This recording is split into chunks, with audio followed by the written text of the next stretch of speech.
ಬೆಳಗಾವಿಯಲ್ಲಿ ಅಧಿವೇಶನ ನಡೀತಾ ಇದೆ. ಅಧಿವೇಶನದಲ್ಲಿ ಏನೇನಾಯಿತು, ಕಲಾಪದಲ್ಲಿ ಏನೇನಾಯಿತು ಅನ್ನೋದನ್ನು ಹೇಳಿದ್ವಿ.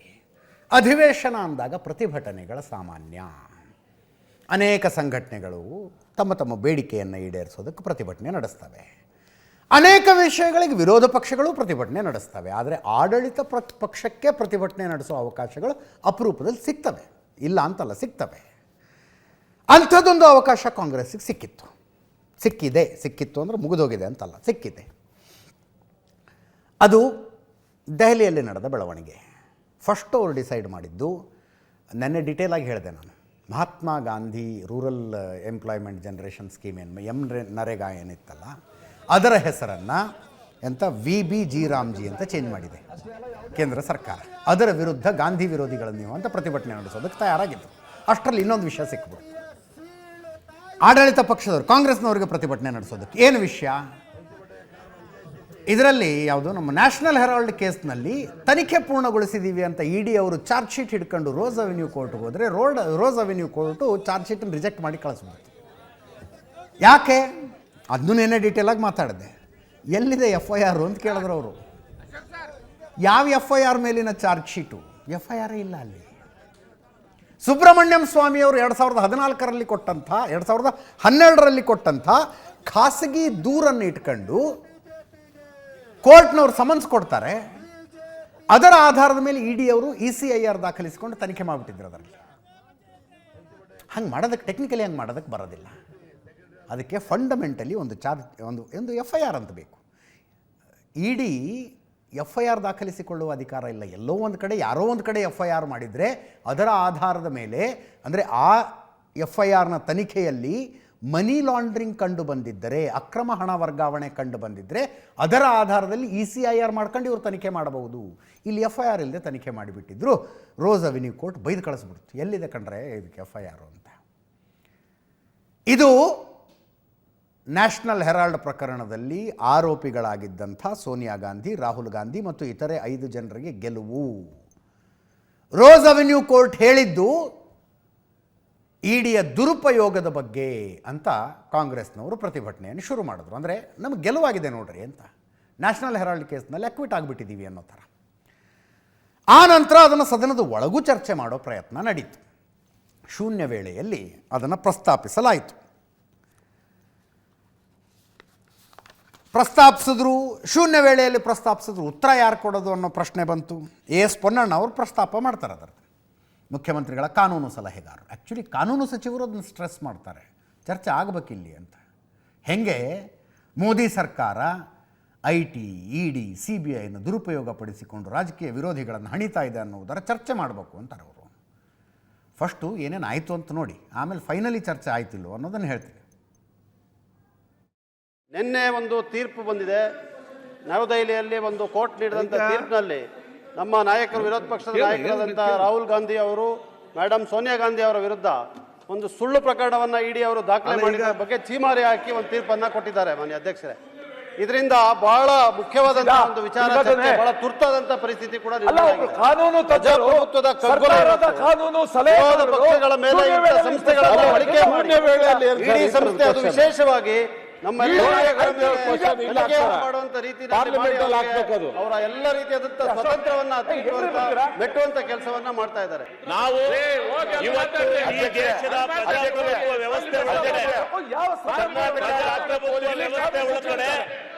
ನಡೆದಿರ್ತಕ್ಕಂಥ ಏನು ಸರ್ಕಾರದ ಪ್ರಸ್ತಾಪ ಮಾಡಕ್ಕೆ ಅವಕಾಶ ಉತ್ತರ ಕೊಡ್ತಾರೆ.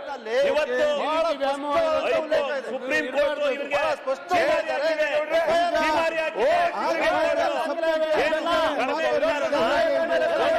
ಪೊನ್ನಣ್ಣವರು ಒಂದು ಗಂಭೀರವಾಗಿರ್ತಕ್ಕಂಥ ರಾಷ್ಟ್ರ ಮಟ್ಟದ ಸುದ್ದಿ ಬಗ್ಗೆ ಅಧ್ಯಕ್ಷರೇ, ಯಾರು ಈ ಸದನದ ಸದಸ್ಯರಿಲ್ಲ. ಕಾನೂನು ಮಂತ್ರಿಗಳು ಎತ್ತಿದ್ದ ತಪ್ಪು. ದಿಲ್ಲಿ ಹೈಕೋರ್ಟ್ ಇದ್ದು ಇಲ್ಲಿ ಕಾನೂನು ಏನ್ ಹೇಳ್ತಾರೆ, ನಮ್ಮ ಸದನದ ಸದಸ್ಯರಲ್ಲ. ಅದನ್ನು ಪ್ರತಿಪಕ್ಷ ಗಂಭೀರವಾದ ಇದು ನಮ್ಮ ಸದನಕ್ಕೆ ಗಂಭೀರ ಅಲ್ಲ. ಇಂಥ ಗಂಭೀರವಾಗಿರ್ತಕ್ಕಂಥ ವಿಚಾರಗಳು ಯಾವ ಸರ್ ಗಂಭೀರ? ಗಂಭೀರ ಅಲ್ವಾ? ನ್ಯಾಷನಲ್ ಹೆರಾಲ್ಡ್ ಮೇಲೆ ಮಾಡಿರ್ತಕ್ಕಂಥ ಪ್ರಕರಣದೊಳಗ ನಮ್ಮ ಹಕ್ಕು ನಿಮಗೆ ಗಂಭೀರ ಆಗದೆ ಇರಬಹುದು, ನಮಗೆ ಗಂಭೀರವಾದ ವಿಚಾರ. ಎಲ್ಲಿ ಚಲಾಯಿಸಬೇಕು ಆಗಿದೆ. ಲೋಕಸಭೆಯಲ್ಲಿ ಆ ಹಿನ್ನೆಲೆಯೊಳಗ ನಾವು ಚರ್ಚೆ ಮಾಡಬೇಕು. ಲೋಕಸಭೆಯಲ್ಲಿ ಚರ್ಚೆ ಮಾಡಿ ನಿಮ್ಮ ಎಂಪಿಗಳು ಏನ್ ಮಾಡ್ತಾರೆ? ಲೋಕಸಭೆಯಲ್ಲಿ ಅವರಿಗೆ ಅವಕಾಶ ಇದೆ. ನ್ಯಾಷನಲ್ ಹೆರಾಲ್ಡ್ ಬಗ್ಗೆನೇ ಚರ್ಚೆ ಆಗಲಿ. ಹೌದು, ನ್ಯಾಷನಲ್ ಹೆರಾಲ್ಡ್ ಎಂತ ಪೇಪರು, ಅದು ಯಾರ ಪರ್ಸನಲ್ ಫ್ಯಾಮಿಲಿ ಪ್ರಾಪರ್ಟಿ ಹೇಗಾಯ್ತು ಅದನ್ನ ನಾವು ಕೂಡ ಚರ್ಚೆ ಮಾಡ್ತೇವೆ. ಅವಕಾಶ ನೋಡಿ ಕೊಡಿ, ಯಾರ್ಯಾರು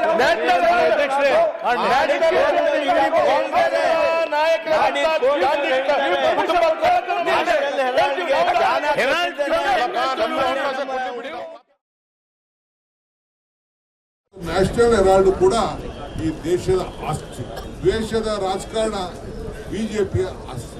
ಸತ್ಯಕ್ಕೆ ಸಾವಿಲ್ಲ, ಸುಳ್ಳು ಕೇಸಿಗೆ ಆಯುಷ್ ಇಲ್ಲ ಅನ್ನೋದಕ್ಕೆ ನಿನ್ನೆ ಬಂದಂತ ಜಡ್ಜ್ಮೆಂಟೇ ಸಾಕ್ಷಿಯಾಗಿ ಇವತ್ತು ಪಿತೂರಿಯಿಂದ ಸೋಲಿಸಲಿಕ್ಕೆ ಸಾಧ್ಯ ಇಲ್ಲ, ದ್ವೇಷದಿಂದ ಕುಗ್ಗಿಸಲಿಕ್ಕೆ ಸಾಧ್ಯ ಇಲ್ಲ. ಆದ್ರಿಂದ justice for Congress, case laws for BJP. ಈ ಕೇಸನ್ನ ಪಿತೂರಿ ಮಾಡಿರೋದು ಸೋನಿಯಾ ಗಾಂಧಿ, ರಾಹುಲ್ ಗಾಂಧಿ ಅವ್ರನ್ನ ಜೈಲ್ಗೆ ಹಾಕ್ಬೇಕು ಅಂತ ಹೇಳಿ ಪ್ರಯತ್ನ ಮಾಡುದು ಬಿಜೆಪಿಯವರ ದ್ವೇಷದ ರಾಜಕಾರಣ. ಸ್ವಾತಂತ್ರ್ಯ ಹೋರಾಟದ ಬಗ್ಗೆ ಗೊತ್ತಾಗಬೇಕು ಅಂತೇಳಿ ನ್ಯಾಷನಲ್ ಹೆರಾಲ್ಡ್ ಪತ್ರಿಕೆಯನ್ನ ಪ್ರಾರಂಭ ಮಾಡಿ. ಕಾಂಗ್ರೆಸ್ ಪಕ್ಷದ ಆಸ್ತಿ ಮಹಾತ್ಮ ಗಾಂಧಿ ಉದ್ಯೋಗ ಖಾತ್ರಿ ಯೋಜನೆ ಅವರ ಹೆಸರಿನಲ್ಲಿ ಇತ್ತು. ಅದನ್ನ ಚೇಂಜ್ ಮಾಡಿ ಜಿ ರಾಮ್ಜಿ. ಏನ್ ಇವ್ರಿಗೆ ತೊಂದರೆ ಏನಿತ್ತು? ಮಹಾತ್ಮ ಗಾಂಧಿ ಕಂಡ್ರೆ ಆಗಲ್ಲ, ಮೊದಲಿನಿಂದ ನೆಹರು ಕಂಡ್ರೆ ಆಗಲ್ಲ, ಆಮೇಲೆ ಅಂಬೇಡ್ಕರ್ ಕಂಡ್ರೆ ಆಗಲ್ಲ, ಆಮೇಲೆ ಬಡವರು ಕಂಡ್ರೆ ಆಗಲ್ಲ. ಯಾವುದೇ ಜಾತಿಲಿರ್ತಕ್ಕಂಥ ಬಡವರು ಅವರಿಗೆ ಮಾಡಿರ್ತಕ್ಕಂಥ ಅನೇಕ ಕಾರ್ಯಕ್ರಮಗಳನ್ನ ವಿರೋಧ ಮಾಡ್ತಕ್ಕಂಥದ್ದೇ ಬಿಜೆಪಿಯವರ ಕೆಲಸ. ಜಿ ರಾಮ್ಜಿ ಬಿಜೆಪಿಯವರು ಇದಾರಲ್ಲ, ಆಮೇಲೆ ಜಿ ಮೋದಿ ಜಿ ಅಂತ ಮಾಡ್ತಾರೆ. ಈ ತರ ಅನೇಕ ಹೆಸರುಗಳನ್ನೆಲ್ಲ ಬದಲಾವಣೆ ಮಾಡ್ತಕ್ಕಂಥ ಕೆಲಸವನ್ನ ಬಿಜೆಪಿಯವರು ಮಾಡ್ತಾ ಇದ್ದಾರೆ. ಈ ನೋಟು, ಈ ಗಾಂಧೀಜಿ ನೋಟ್ನ ನೀವು ತೆಗೆದಾಕ್ತೀರಾ? ಅವಲ್ಲಿ ನೀವು ಗೋಡ್ಸೆ ಫೋಟೋ ಹಾಕೊಬಿಡಿ ನೋಡೋಣ. ಗಾಂಧಿ ನೋಟ್ನ ತೆಗೆಯಕ್ಕೆ ಆಯ್ತದ ಈಗ? ಹಂಗೆ ಇವತ್ತು ಗಾಂಧೀಜಿ ಹೆಸರನ್ನ ತೆಗೆದಾಕಕ್ಕೆ ಇವತ್ತು ನೀವು ಹೊರಟಿದ್ದೀರಿ. ನಾವೇನು ರಾಮನ್ನ ಪೂಜೆ ಮಾಡಿಬಿಡಿ ಅಂದರೆ ನಾನು ರಾಮನ ಪೂಜೆ ಮಾಡ್ತೀನಪ್ಪ. ರಾಮನಕ್ಕಿಂತ ನಾನು ಸೀತೆ ಬಗ್ಗೆ ಇದು ಭಾಳ ಲಾಯಲ್ಲು, ಆ ನಿಷ್ಠೆ ನನಗೆ. ನಾನು ನೋಡಿದ್ದೀನಿ ರಾಮಾಯಣನ. Sita is more stronger than Rama, ಅವಳ ಭಕ್ತಿ. ಸೊ ಹಂಗೆ ಆ ನಿಷ್ಠೆ. We are the family members of Gandhiji. All Congressmen are Gandhiji party family members. So Gandhiji ಹೆಸರನ್ನ ತೆಗೆಯಕ್ಕೆ ಹೊರಟಿರೋದು ಇದು ದುರಂತ. ಈ ಏನು ನರೇಗಾ ಯೋಜನೆ ಹೆಸರನ್ನು ಮಹಾತ್ಮ ಗಾಂಧಿ ಕೈಬಿಟ್ಟು ವಿ ಜಿ ರಾಮ್ಜಿ ಮಾಡಿದ್ದರ ಬಗ್ಗೆ ನಿನ್ನೆ ಡಿಬೇಟ್ ಮಾಡಿದ್ವಿ, ಎಲ್ಲ ಮಾಡಿದ್ವಿ. ಬಿ ಜೆ ಪಿಯವ್ರ ಹತ್ರ ಅದಕ್ಕೆ ಒಂದೇ ಒಂದು ಸಮರ್ಥನೆಯೂ ಇಲ್ಲ. ಇಂಥ ಕಾರಣಕ್ಕೆ ನಾವು ಮಾಡಿದ್ವಿ ಅಂತ ಸಮರ್ಥನೆ ಇಲ್ಲ ಅದಕ್ಕೆ. ನ್ಯಾಷನಲ್ ಹೆರಾಲ್ಡ್ ಕೇಸಲ್ಲಿ ಅಂದರೆ ಇವತ್ತು ಆರ್ ಅಶೋಕ್ ಅವ್ರು ಮಾತಾಡಿದ್ದು ನೋಡ್ತಾ ಇದ್ವಿ ನಾವು. ನೀವು ಯತ್ನಾಳರ ಮೇಲೆ ಸುಳ್ಳು ಕೇಸ್ ಹಾಕಿಲ್ವಾ ಅಂತಾರವರು. ಅಂದರೆ ನೀವು ಸುಳ್ಳು ಕೇಸ್ ಇಲ್ಲಿ ಹಾಕಿದ್ದೀರಿ, ನಾವು ಅಲ್ಲಿ ಸುಳ್ಳು ಕೇಸ್ ಹಾಕಿದ್ವಿ ಅಂತನ ಅರ್ಥ. ಟೆಕ್ನಿಕಲ್ ಗ್ರೌಂಡ್ ಮೇಲೆ ಏನೋ ಚಾರ್ಜ್ ಶೀಟನ್ನು ತಿರಸ್ಕರಿಸಲಾಗಿದೆ, ಇದು ಕ್ಲೀನ್ ಚಿಟ್ ಅಲ್ಲ ಅನ್ನೋ ಮಾತು ಯಾರ ಬಾಯಲ್ಲಿ ಬಂತೋ ಇಲ್ಲವೋ ಗೊತ್ತಿಲ್ಲ. ನನ್ನ ಗಮನಕ್ಕಂತೂ ಬರಲಿಲ್ಲಪ್ಪ, ನಮ್ಮ ಗಮನಕ್ಕಂತೂ ಬರಲಿಲ್ಲ. ಅವರು ಫೈನಲಿ ಹೇಳೋದಕ್ಕೆ ಟ್ರೈ ಮಾಡ್ತಿರೋದು ಏನಂದರೆ, ಗಾಂಧೀಜಿ ಕೂಡ ರಾಮರಾಜ್ಯವನ್ನೇ ಬಯಸಿದ್ರು, ಆದ್ದರಿಂದ ಗಾಂಧಿ ಹೆಸರನ್ನು ತೆಗೆದು ರಾಮನ ಹೆಸರನ್ನು ಇಟ್ಟಿರೋದು ನಾವು ಮಾಡಿರೋ ಕೆಲಸ ಕರೆಕ್ಟ್ ಇದೆ ಅನ್ನೋ ಹಂಗಿದೆ ಅದು, ಹೆಸರು ಬದಲಾಯಿಸಿದ್ದಕ್ಕೆ. ಕೇಳಿಸ್ಕೊಳ್ಳಿ, ಚಲವಾದಿ ನಾರಾಯಣ ಸ್ವಾಮಿ ಅವರು ಮಾತಾಡಿದ್ದಾರೆ, ಸಿ ಟಿ ರವಿ ಅವರು ಮಾತಾಡಿದ್ದಾರೆ. ಕಾಂಗ್ರೆಸ್ನಲ್ಲಿ ಗಾಂಧಿ ತತ್ವಗಳು ಉಳಿದಿದೆಯಾ? ಗಾಂಧೀಜಿಯವರು ಹೇಳಿದರು, ಸ್ವತಂತ್ರ ಬಂದ ನಂತರ ಕಾಂಗ್ರೆಸ್ ಅನ್ನೋದು ಹೋರಾಟಕ್ಕಾಗಿ ಮಾಡಿದ್ದ ಪಕ್ಷ. ಚುನಾವಣೆಗೆ ನೀವು ಯಾವುದೇ ಪಕ್ಷದ ಹೆಸರಿಟ್ಕೊಳ್ಳಿ, ಇದನ್ನು ಬರ್ಖಾಸ್ತು ಮಾಡಿಬಿಡಿ ಅಂದರೆ ಮಾಡಿದ್ರಾ ನೀವು? ಇವತ್ತು ಯಾವ್ಯಾವ ವಿಚಾರಕ್ಕೆ ಯಾವ್ಯಾವುದನ್ನು ಇಡಬೇಕು ಅಂತಕ್ಕಂಥದ್ದು ಆಯಾ ಸರ್ಕಾರಗಳಿಗೆ ಬಿಟ್ಟಿದ್ದು. ನಾವು ಗೋಡ್ಸೆಯನ್ನು ಪೂಜೆ ಮಾಡೋದಿಲ್ಲ. ಎಲ್ಲಿ ಮಾಡಿದ್ದೀವಿ ನಾವು? ಅವರು ಜನರನ್ನು ಕೆರಳಿಸಿ ಕೇವಲ ಮತ ಬ್ಯಾಂಕ್ ಮಾಡಿಕೊಂಡು ಓಲೈಕೆ ಮಾಡಿ ಬದುಕುವಂಥವರು ಅವರು. ಅದರ ಸ್ಟ್ಯಾಂಡ್ ಏನು ಅಂತಂದರೆ, ಜಿ ರಾಮ್ಜಿ ಅನ್ನೋದು ಏನು ಅನ್ನೋದನ್ನು ಅವ್ರನ್ನ ತಿಳ್ಕೊಳ್ಬೇಕು. ಈಗ ಒಂದು ಸಮಯ ಮನ್ರೇಗಾ ಅಂತಿತ್ತು, ಏನಾಗಿತ್ತು? ಸೇಮ್ ಕೆಲಸ ಸೇಮ್ ಇದೆಯಲ್ಲ, ಹೆಸರು ಬದಲಾವಣೆ ಆದರೆ ನಿಮಗೇನಾಯಿತು? ನೀವು ಬದಲಾವಣೆ ಮಾಡಿರೋ ಬೇಕಾದಷ್ಟು ಹೆಸರುಗಳಿವೆ. ಕೋಳಿ ಕೇಳಿ ಮಸಾಲೆ ಅರಿಯುವಂಥದ್ದಲ್ಲ. ಕೆಲವರು ತತ್ವವನ್ನು ಬಿಟ್ಟರು, ಗಾಂಧಿ ಹೆಸರಿಟ್ಕೊಂಡ್ರು, ಮಾಡಬಾರ್ದೆಲ್ಲ ಮಾಡಿದ್ರು. ಭಯೋತ್ಪಾದಕ ಸಂಘಟನೆಗಳ ಜೊತೆಗೂ ಕೂಡ ರಾಜಕೀಯ ಲಾಭಕ್ಕೆ ಕೈ ಓಡಿಸ್ಬಿಟ್ರು. ಇದು ಗಾಂಧಿ ತತ್ವಕ್ಕೆ ಮಾಡುವ ವಿರೋಧ ಆಗುತ್ತೆ. ಕಾಂಗ್ರೆಸ್ಸಿಗೆ ಗಾಂಧಿ ಹೆಸರು ಬೇಕು, ಗಾಂಧಿ ತತ್ವ ಬೇಡ. ನಮಗೆ ಇನ್ನೊಂದು ಕಡೆ AICC ಅಧ್ಯಕ್ಷ ಮಲ್ಲಿಕಾರ್ಜುನ ಖರ್ಗೆ ಅವರು ಕೂಡ ನ್ಯಾಷನಲ್ ಹೆರಾಲ್ಡ್ ಕೇಸ್ನಲ್ಲಿ ಚಾರ್ಜ್ ಶೀಟ್ ರಿಜೆಕ್ಟ್ ಆಗಿದ್ದರ ಬಗ್ಗೆ ಮಾತಾಡೋದು. ಅವ್ರು ಹೇಳಿದ್ರು ಇಡೀ ಪ್ರಕರಣನೇ ಒಂದು ಷಡ್ಯಂತ್ರ ಅಂದರು. ಇಡೀ ಪ್ರಕರಣನೇ ಒಂದು ಷಡ್ಯಂತ್ರ ಅಂತ. FIR ಇಲ್ಲದೇ ತನಿಖೆ ಮಾಡಿಬಿಟ್ರು. ನ್ಯಾಯಾಲಯ ತೀರ್ಪು ಕೊಟ್ಟ ನಂತರ ನಾನು ಹೇಳ್ತೀನಿ ಮೋದಿ ಅಮಿತ್ ಶಾ ಈಗ ರಾಜೀನಾಮೆ ಕೊಡಲಿ ಅಂತ.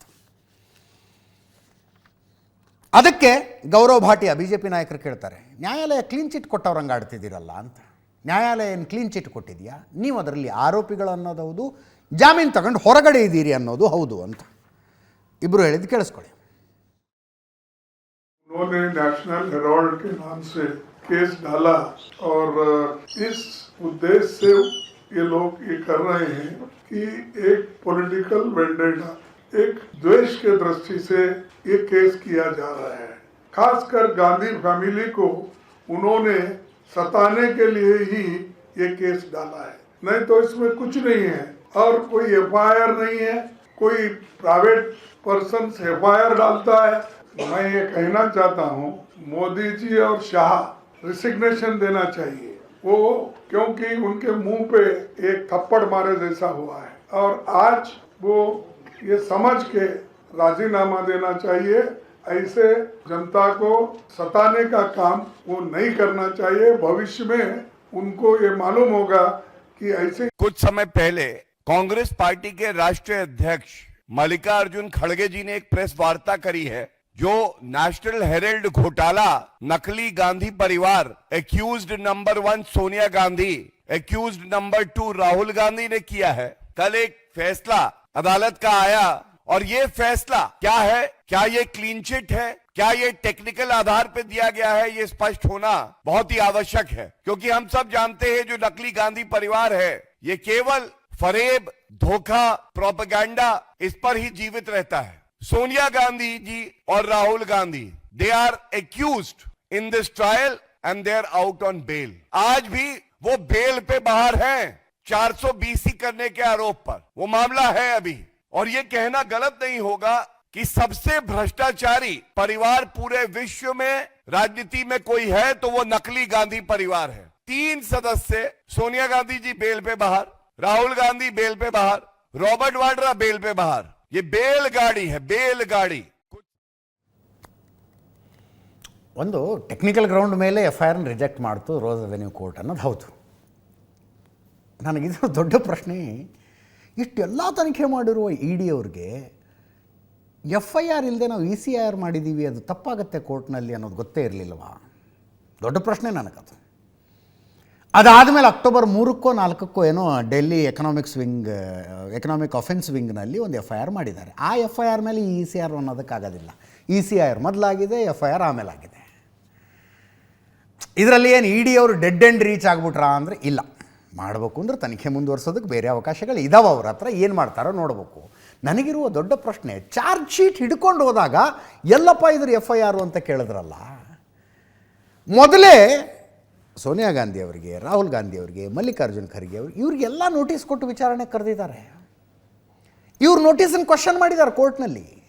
ಆವಾಗಲೇ ಕೋರ್ಟ್ ಕೇಳಿಬಿಟ್ಟಿದ್ರೆ, ಯಾವ FIR ಆಧಾರದ ಮೇಲೆ ನೀವು ECIR ಮಾಡ್ಕೊಂಡು ಇವ್ರಿಗೆ ನೋಟಿಸ್ ಕೊಟ್ಟಿದ್ದೀರಿ ಅಂತ ಕೇಳಿಬಿಟ್ಟಿದ್ರೆ ಮುಗಿದೋಗಿರೋದು ಇದು ಆವಾಗಲೇ. ಬೇಲ್ ತಗೊಂಡ್ರಿ ಇವರು. ಏನು ಮಜಾ ಅನ್ಸುತ್ತೆ ಒಂದೊಂದು ಸಲ ನಮ್ಮ ಕೋರ್ಟ್ಗಳು.